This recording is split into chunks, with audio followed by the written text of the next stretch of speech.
Os anos 80 sempre foram lembrados como a década do neon, das guitarras estridentes, dos sintetizadores que pareciam vir do futuro e da explosão do pop que transformou artistas em divindades culturais. Mas por trás dessa estética brilhante e dançante, existia um universo paralelo sombrio, tenso, cheio de disputas invisíveis, tragédias marcantes e mistérios que até hoje alimentam teorias, documentários e livros. A verdade é que a música dessa década não nasceu apenas do glamour, nasceu de cicatrizes de dores escondidas, de brigas internas, de pressões inimagináveis da indústria e de segredos que só vieram à tona anos depois. E quando abrimos essa porta, percebemos que os bastidores dos anos 80 foram tão intensos quanto os riffs de guitarra e os refrões explosivos que marcaram aquela época. A década começou ainda sob o impacto da morte de John Lennon, em dezembro de 1980, um trauma global que modificou o clima da cultura pop. O assassinato do ex-Beatle, em plena porta de casa, provocou uma onda de medo e reflexão entre artistas. Muitos passaram a reforçar a segurança, outros desenvolveram paranoia, e alguns até cogitaram abandonar os palcos. Bowie, por exemplo, revelou anos depois que poderia ter sido morto no lugar de Lennon, pois o assassino carregava uma lista de possíveis alvos. Esse clima de tensão moldou o início dos anos 80 e deu à década um ar de vulnerabilidade, mesmo quando as rádios explodiam com hits mais leves e dançantes. Nos bastidores, a ascensão meteórica do MTV também gerou caos. Artistas que sempre dependeram do talento musical foram atropelados pela exigência visual, e muitos se viram obrigados a reinventar identidades inteiras para sobreviver. O que o público via como glamour era nos corredores das gravadoras uma guerra psicológica. Houve artistas que desmaiaram por exaustão durante gravações de videoclipes, cantores que desenvolveram distúrbios alimentares por pressão estética e bandas que implodiram internamente porque não conseguiram lidar com fama instantânea. A imagem passou a valer quase mais que a música,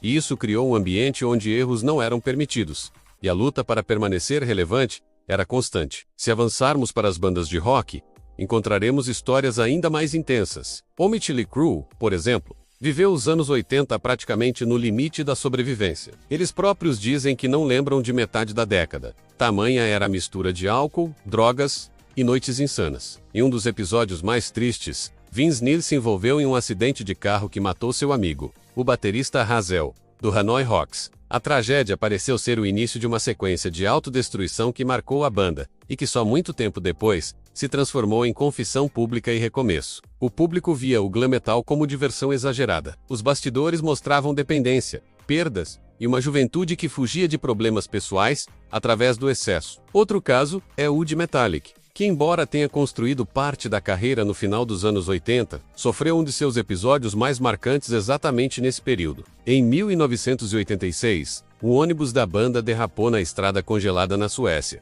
capotou e lançou o baixista Cliff Burton para fora. Ele morreu na hora. A banda, devastada, enfrentou crises internas e uma culpa permanente, especialmente entre James Hetfield e Kirk Hammett, que disputavam quem teria escolhido a cama onde Cliff dormiu naquela noite. A morte do jovem prodígio do baixo mudou não apenas o Metallica, mas também a história do metal. A sombra dessa tragédia ainda acompanha documentários, entrevistas e músicas. E quando falamos de artista solo, os bastidores também revelam episódios chocantes. Whitney Houston, apesar de ter sido uma das maiores vozes da década, vivia conflitos familiares e pressões absurdas da indústria para manter uma imagem impecável. Documentos revelam que, ainda nos anos 80, ela era pressionada por executivos a esconder relacionamentos, controlar o corpo, suavizar sua personalidade e gravar músicas estratégicas, algumas das quais ela nem gostava. O brilho de sua carreira escondia uma jovem que ainda tentava entender sua identidade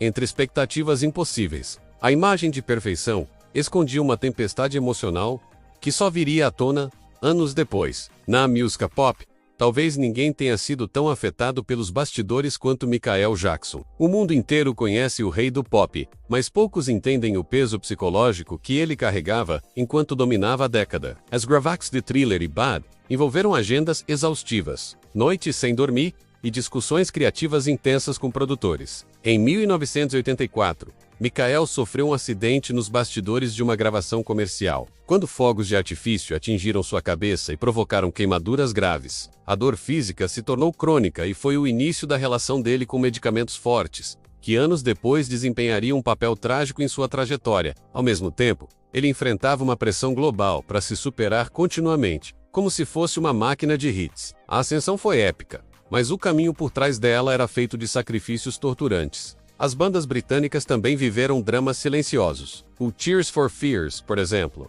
escreveu letras profundas porque ambos os integrantes enfrentavam traumas familiares relacionados a terapias e abandono emocional. O Duran Duran, apesar da imagem de garotos perfeitos, lidava com rivalidades internas e desgaste emocional causado pela ascensão meteórica. Já o Queen, após o Live Aid, enfrentava tanto o peso do sucesso explosivo quanto a deterioração de saúde de Freddie Mercury. Embora ele só tenha falado publicamente sobre o diagnóstico anos depois, nos bastidores, a banda já lidava com hospitalizações discretas, mudanças de rotina e uma urgência emocional que transformou cada gravação em algo maior que música. Os anos 80 também foram marcados por polêmicas políticas e culturais que envolveram diretamente artistas. O caso do PMRC, liderado por Tipper Gore, esposa do então senador Al Gore, tentou censurar músicas consideradas perigosas para jovens. Isso colocou artistas como Dee Snider, do Twisted Sister, Frank Zappa e até John Denver diante do Congresso para defender a liberdade artística. Cada discurso foi histórico, e muitos músicos revelaram anos depois que foram ameaçados por executivos e pressionados a não se envolver publicamente. Mas eles foram, e essa batalha abriu precedente para toda a discussão moderna sobre liberdade musical. Outra história, pouco contada, envolve Prince. O gênio de Minneapolis era conhecido por sua genialidade quase sobrenatural, mas por trás dos palcos, enfrentava brigas constantes com sua gravadora. Ele se recusava a entregar álbuns no ritmo que exigiam, e ficava furioso com a forma como vendiam sua imagem. O conflito chegou ao extremo quando ele escreveu Slave no rosto e declarou guerra à indústria. Nos anos 80, Prince gravou músicas que nunca foram lançadas, porque a gravadora dizia que o público não estava preparado. Hoje sabemos que ele tinha razão. Era arte muito à frente do tempo. Fora dos holofotes, existiam também as histórias ocultas de amizade, rivalidade e momentos improváveis. Como quando David Bowie ajudou secretamente o Queen a finalizar Under Pressure, após horas de conversas pessoais profundas que mudaram a relação dos artistas. Ou quando Bon Jovi quase desistiu da carreira antes do lançamento de Slippery When Wet, porque a gravadora considerava as músicas fracas demais. Ou ainda quando Phil Collins gravou 2 músicas no mesmo dia, para bandas diferentes sem ninguém perceber, literalmente viajando entre estúdios no mesmo período. Nos bastidores, a década era um mosaico de improviso, caos, genialidade e loucura. E claro, existia o lado obscuro do estrelato adolescente, o sucesso repentino de artistas jovens como Tiffany, New Edition e até o Menudo escondia contratos injustos, exploração financeira e uma rotina de turnês exaustivas que muitos só compreenderam e denunciaram anos depois. A década que parecia leve e divertida para o público foi, para muitos adolescentes artistas, marcada por pressão adulta, manipulação e falta de liberdade. Quando olhamos para tudo isso, percebemos que a música dos anos 80 só se tornou tão impactante porque foi construída com intensidade real. As tragédias moldaram letras profundas. As polêmicas empurraram artistas a se posicionar. Os dramas internos criaram obras-primas emocionais. E as histórias ocultas revelam que, por trás do brilho do neon, existiam seres humanos tentando sobreviver, enquanto faziam histórias sem perceber. A década que hoje chamamos de mágica foi, para muitos, uma mistura de glória e dor. E talvez seja exatamente por isso que sua música continua viva, porque carrega nas entrelinhas a verdade de quem viveu cada nota, cada palco, cada queda e cada renascimento. Se você gostou, curta, comente e compartilhe.